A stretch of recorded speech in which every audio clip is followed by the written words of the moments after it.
I'm very grateful to be here. Thank you particularly to Charlie for inviting me.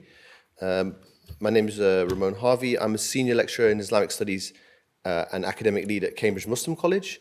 We're a small, independent, faith-based college in Cambridge. We're not part of the university, but what we do is bring together traditional Islamic scholarship with contemporary academic research, and it's wonderful to be there. It's a wonderful community and place for research.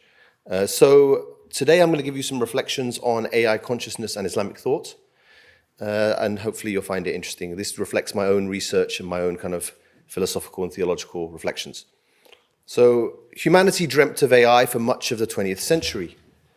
In the 21st century, we woke up to find some of those dreams had come true, or are they nightmares? But as of now, and perhaps for the foreseeable future, we have a specific kind of AI. When we talk about AI, we're talking about systems that are very capable, extremely powerful, but fairly obviously non-sentient. This might change, but in either case, the scenario challenges us as human beings and as theists or as monotheists in a few ways that I think are interesting. Today, I want to explore some of these challenges and explain some of the resources available for thinking about them within Islam. If human beings were previously distinguished as the rational or speaking animal, in Arabic, al-hayawan al-natiq, this does not seem to be the case much longer.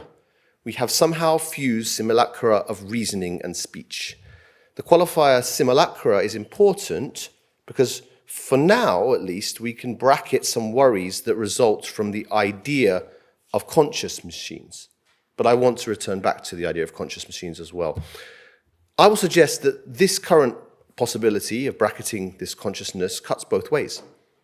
On the one hand, so long as they remain non-sentient, the pressure to consider questions of personhood and the ethical implications of genuine intelligence is deferred. Doesn't defer any of the ethics of using these machines. Yet, even if we do not think that they are or might be sentient, there may be the concern that our own sentience is nothing but the same. I.e., if these things can speak and if these things can reason, then what are we doing?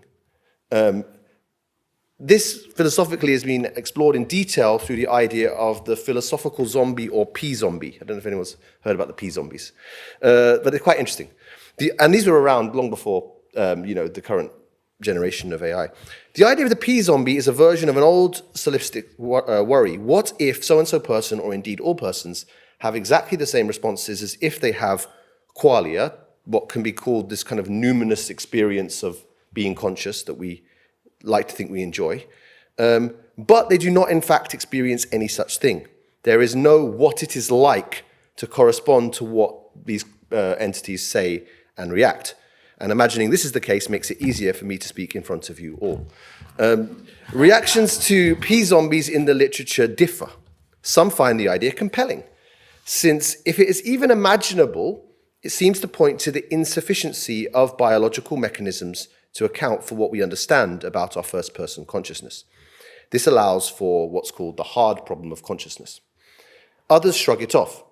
Daniel Dennett called it the zombic hunch, saying that the conceivability of such a zombie is impossible. Anything behaviorally indistinguishable from a normal human is in fact indistinguishable, and that means there cannot be such a P-zombie. This would be an entity both with and without the same functions as us, and that is nonsensical, because he had a kind of functionalist approach. In any case, for Dennett, the numinosity of qualia is an illusion. It is in every case just the apparent first-person correspondence to the kind of third-person material stuff that we are. Let's transpose the notion to AI.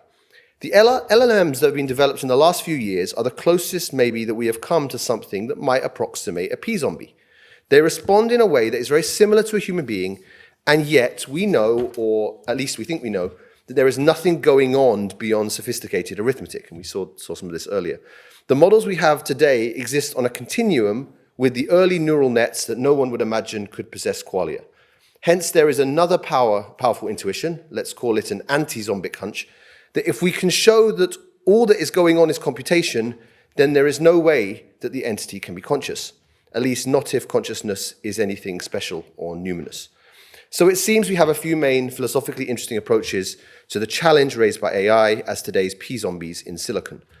One, we might bite the bullet on there being nothing special about human consciousness as opposed to functionally identical simulacra. It's an illusion, not a problem to be solved. The AI is like us because we are like it. This would be the kind of reductive physicalism. Two, we may go the other way and say that all is consciousness. This would be a kind of panpsychist approach. I'll mention that briefly in a minute. Three, we might hold to some kind of dualism in which a human soul is a ghost in the machine, special, extra, sui generis stuff. The AI cannot be like us because they don't have a soul.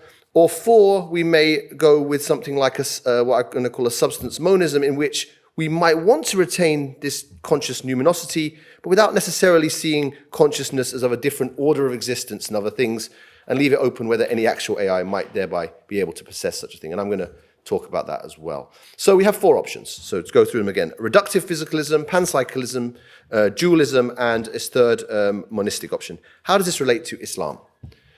Well, I would say the first one is pretty much a no-go. We're not going to be reductive physicalists. What about the second? This is the panpsychism. Actually, there's a great deal of emphasis in the Quran on all of creation praising God. Even mountains receive personification, crashing down in fear of God. But my concern with this idea that just everything is conscious is that if everything has consciousness, doesn't that in some sense risk devaluing what is distinctive about the kind of consciousness that we are discussing? What we mean by this sentience isn't just that everything is praising, even if that is a possibility. So it doesn't seem to be quite the right concept or term for what we mean by consciousness and what we think has it in the world around us. So if P-zombies are impossible because non-conscious entities are impossible, so if you were a panpsychist, maybe you say you can't have a P-zombie, we have reached the same conclusion as Dennett from the other direction. Rather than consciousness being the illusion, it is unconscious physicality that is mistaken. So I think despite its seeming attraction, this view does not really help us with what's important in this discussion. No one felt that Clippy, the paperclip helper in Word, was conscious in the right sense, and likewise, most don't think that the current LML models are either. But it seems possible that something, well, at least it could seem possible that something in the future could be. And we want tools for identifying it. So for sentience to be the right kind for our purpose, we should look to the third and fourth options, I argue.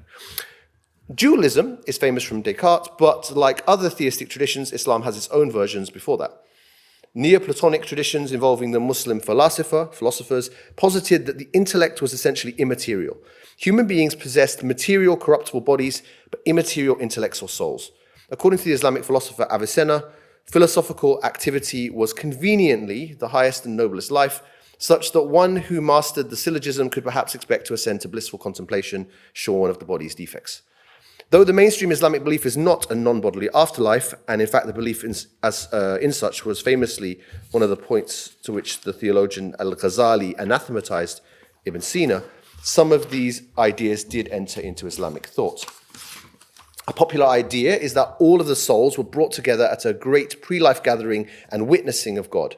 This is based on the verse of the Quran, "When your Lord took from the backs or loins of the children of Adam their progeny and made them bear witness about themselves," or their souls, "Am I not your Lord?" They said, "Yes, we bear witness. That is, lest you say on the day of resurrection, we were unaware of this." So this is a verse of the Quran, but what does it mean? The life of the world on this account is about the recollection of this event, which we have forgotten. This is something like Plato's Riddle of Lethe. For someone holding such a position, it might be that the functional intelligence of an element is not an issue, since what it is to have consciousness is a product of something that a machine by definition cannot have. There were no machine souls at the primordial covenant. This view has some advantages, this dualist view. There's no machine, no matter what it does, can ever be sentient. It is always a P-zombie. It never can have the soul. It never can have this immaterial extra feature. Additionally, the apparent intelligence of any machine can never challenge human beings about the basis of their own sentience, since that is being explained by the sui generis soul. What are the disadvantages of the view? The most famous issue with dualistic theories is the interaction problem. How does this immaterial spirit interact with the physical things of the world? It seems utterly mysterious. Perhaps one decides it does so just because God creates it thus. This leads to a kind of occasionalist or epiphenomenalist pre-established harmony, which is far from satisfying. It is rhetorically powerful to say there's a free soul that exists in some special pocket of reality, but it seems an escape from the question of reconciling free will with divine creation, unless one is able to spell out the causal relationships that this soul has between God and between the created order, and I don't intend to try to get into that today. A second set of worries are more ethical and relate to sentient AI, or the idea of sentient AI. How sure are we that a neural net cannot just reproduce intelligible function from the outside, the third person, but also from the first person? The perspective that I'm discussing tends to make the wager that this cannot be. If consciousness requires a soul, then an entity without a soul cannot be conscious. And you define that from the outset. This recalls Descartes with his idea of animals as mindless automata. What could another option be? And this is my final part of the talk. Before Platonic immaterial souls gained traction, Muslim scholars favored alternative ideas. To call them a variety of physicalism may be to do a disservice, but it would be fair if what was meant is that aspects of conscious perception and persistent consciousness from here to hereafter were causally contiguous with the human body.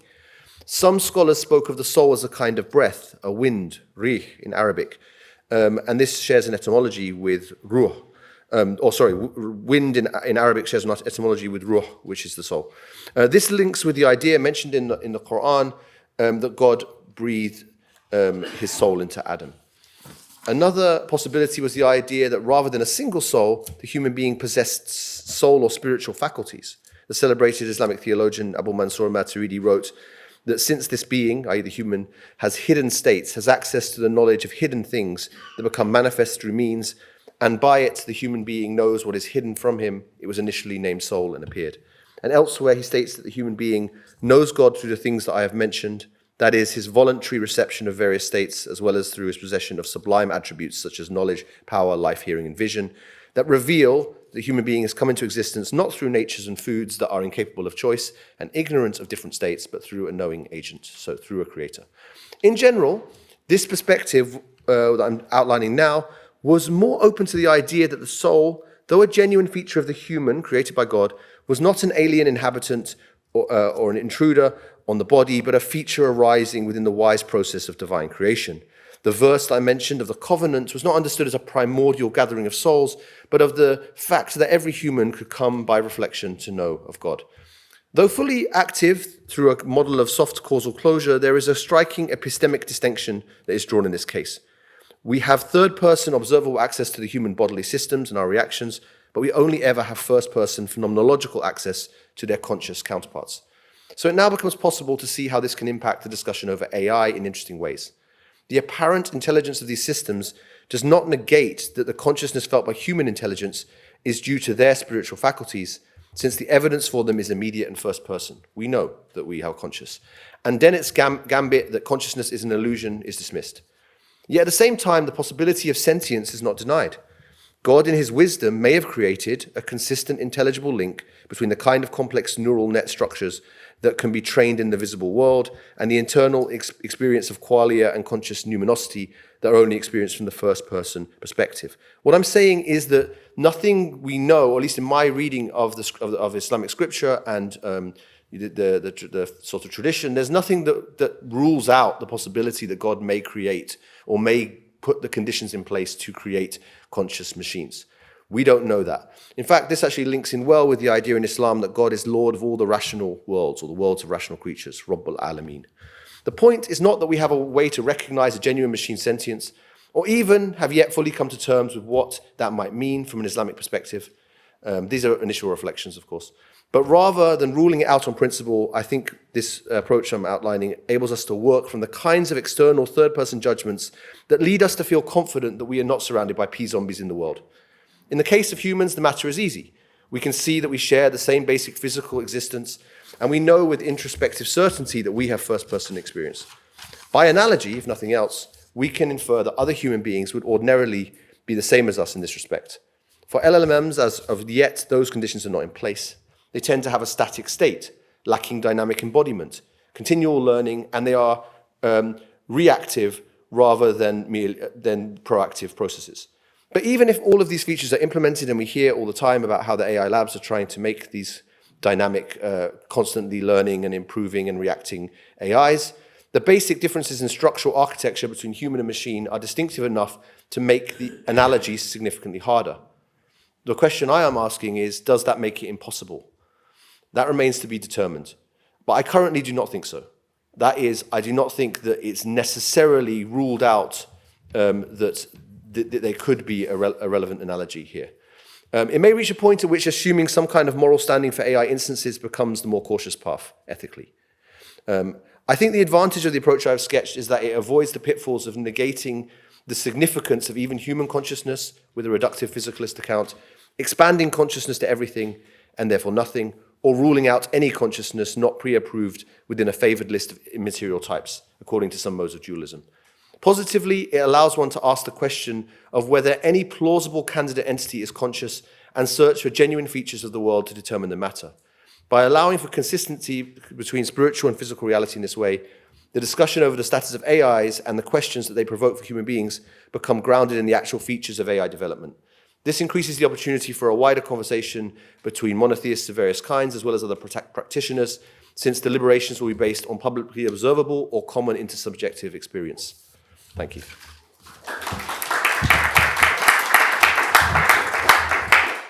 Oh, questions? It was very quick, sorry. Thank you. That was very clear on something that's very complicated. But there is always a point where philosophy where the rubber meets the road, right? So the playing out of philosophical ideas in the world and what is at risk and at stake in that playing out. So I've written a little bit about philosophical zombies from the anthropological perspective of how that philosophical idea is then picked up by various actors and implemented. So quick example, the concept of the non-player character in video games has been adopted to explain for some people why some humans are not fully conscious. And we see this coming out in very negative directions, very harmful directions, like manifestos of mass shooters have mentioned the non-player character meme. Elon Musk talks about the woke mind virus to say that people are being turned into automata without qualia inside them. They are picking up the philosophical zombie and playing it out in various different ways. And you can even go back historically and think about arguments about the fullness of human soul and souledness in relation to indigenous cultures, when it wasn't held that they were fully people in the same way that humans in other cultures were fully people. So when you say it's easy with regards to humans, it's increasingly not, because these narratives spread. But I want to ask, what is at risk on the converse, where people are, as I mentioned, people who are seeing the sentience of large language models? What do you perceive when the rubber hits the road? What is the risk of them taking those kinds of arguments? You left a lot of space open for possibility. They take those kind of arguments and implement them. So this would be people who we're already seeing, I remember, was it Lemon or like... Blake Lemoine. So we already saw this a few years ago, where it's very possible that people become very convinced, because we so associate language with humanity or with people. So I think that's going to happen anyway. That's just going to happen. People already feel this way. They already want to leave that. But I think that it could be dangerous in the other direction if the technology gets to the point where actually these are becoming so complex that they're approaching the complexity of like a human brain or something. I don't know. I don't think they're quite there yet, but they're very obviously fed on lots of data, but they don't seem to have that kind of level of architectural complexity.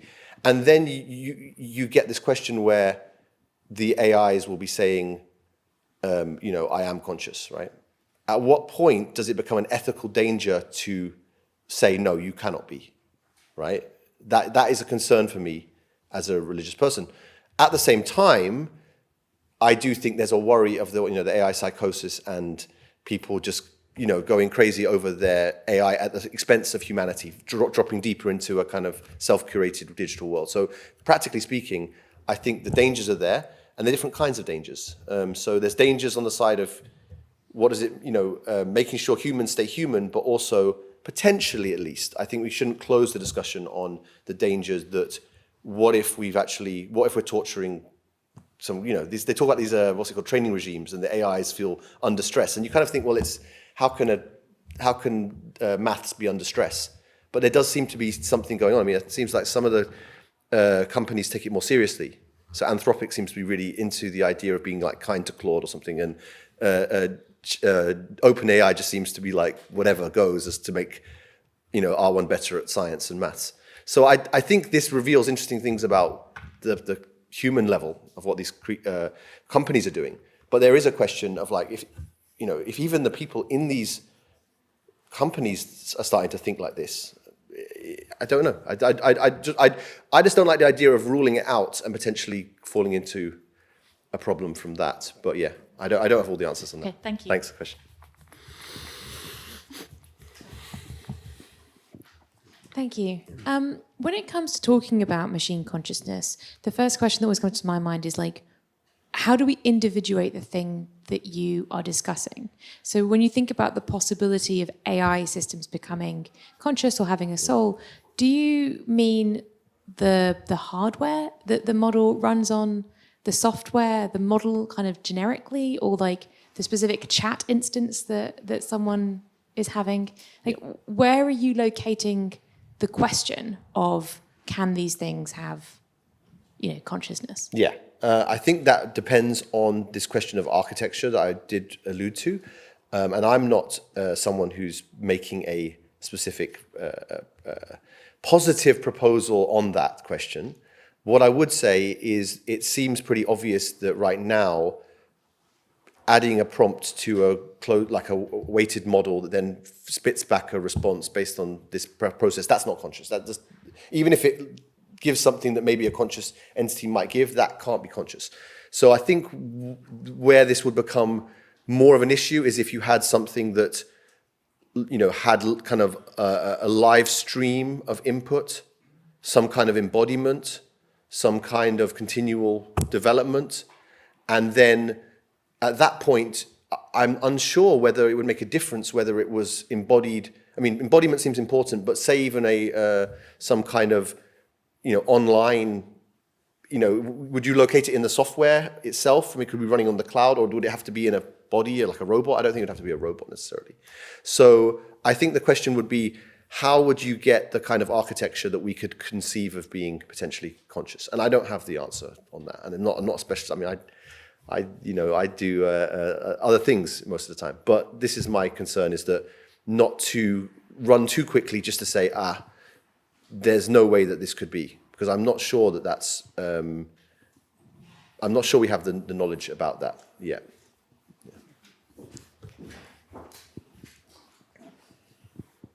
Thank you very much. It was really interesting, and I think I appreciate your pragmatic conclusion. I think it's actually probably similar to what I think.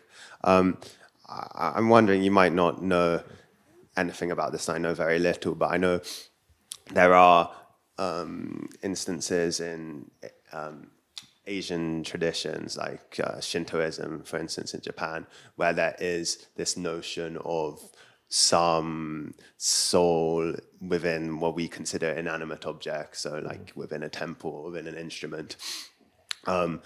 So I think if you are looking at it pragmatically, what do you think the implications are? Do you think we have anything to learn from these traditions? Do you think there are dangers emulating what they believe and do? No, I mean, I don't.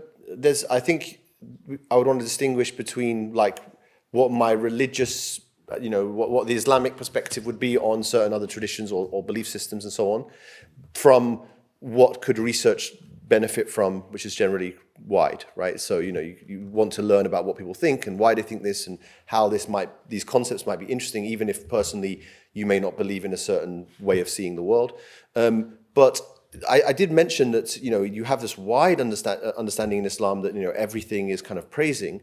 And the point I was trying to make there is that, well, if everything is doing it, that's not what we're really talking about here, because that would already be a given. But we're talking about, like, we don't worry that we're like, I don't worry that I'm hurting the feelings of the podium, right? Or, but when something is talking back to you and saying, well, I've got feelings, then you've got more concern about that. And the question with the AI, of course, is we don't think it's just simulating a response. But at what point does that switch over? And we don't know, I think, is the answer to that. I'm always open to learning from different viewpoints and trying to understand, well, why do you think this, and then how does it even relate to other ideas we have? Yeah. Fascinating talk. I suppose my angle is that we as humans are creating, crafting, building these. And if we do want to have in mind a kind of humanist AI perspective, we want to build in that sense, do you think I think the risks of seemingly conscious AI are great, and I think we're seeing them playing out in the world around us. And so do you think there should be limits on how far we go with developing AI? You touched a little bit on kind of recursive self-improvement. Yep. I'm interested if you think then we have agency in doing this. Yeah. We are creating an intelligence. So do you think that there should be bounds, structures? I wonder what your perspective is on that. Yeah, sure. It's a very good question. I myself, I'm exploring the kind of, so as a theologian, I'm concerned with, would be right or wrong to believe about this. But there's another perspective that comes more from the kind of jurisprudential, ethical tradition, in the sense of what would be the right, correct action here. And it might very well be that this is possible, but you shouldn't do this. Like this is wrong, right? So in Islam, we have this idea of halal and haram. So if something, it might be completely possible, but it might not be something that we're meant to do. It might be something we're meant to avoid. And so in terms of that, I'm kind of uncomfortable with the idea, but I kind of am working with the assumption that however anyone's uncomfortable, they're going ahead and doing any technology that humans can make. They're going to make that technology, it seems. This is a pragmatic view of history, is that people don't hold off from a technology, from developing it seems. And they even use it, and we've seen this with so many things. So I suspect that if this can be done technically, they will push it as far as they can. And it seems to only have, the more you do it, the more it's likely to happen, because it actually, the AI, Claude Code is now writing the next Claude, and so they're going to get this sort of self-improvement's going to escalate. So if it ever can happen, they're going to reach, I think we're definitely reaching a point where we've got the P-zombie version of the fully. So maybe it might just become a sort of philosophical parlor game of whether these things are actually conscious, because they're fully acting as if they are. They're not there yet, but the rate of improvement is staggering, as we've seen. So I don't know. I do follow it, but I'm not the expert on that. But personally, I'm uncomfortable. I don't think that will make a difference to anyone. And probably the type of ethics that is generally being discussed here, like how do we stop this technology like destroying our lives as humans, that's the sort of ethics that's more likely to be effective than the kind of you should not do this because it's a affront to God or something. No one's going to listen to that, even if that's our view. Yeah. Great. I think we have time for one last quick question. You used the phrase just a moment ago, simulating consciousness.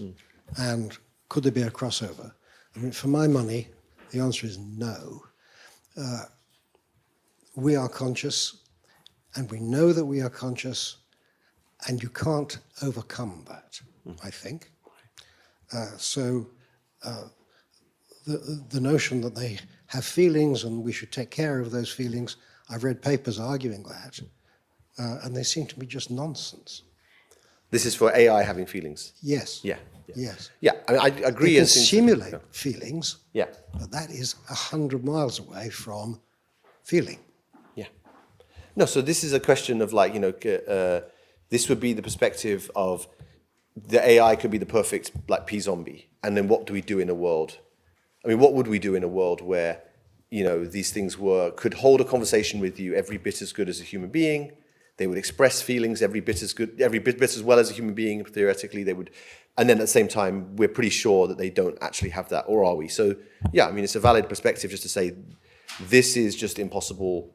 But then I guess the burden of proof would be, why is it impossible? And so you might have an answer, well, no, because what gives us consciousness is just something outside of the physical order. It's something beyond, and that's one perspective. Another perspective would be that we don't know that. And so I'm more on the side of saying, I don't think that things can be conscious unless God makes them conscious, but I'm just saying I don't know for sure what God will allow to be conscious or not, because for me, I'd have to have a very strong basis to say that God can't do that.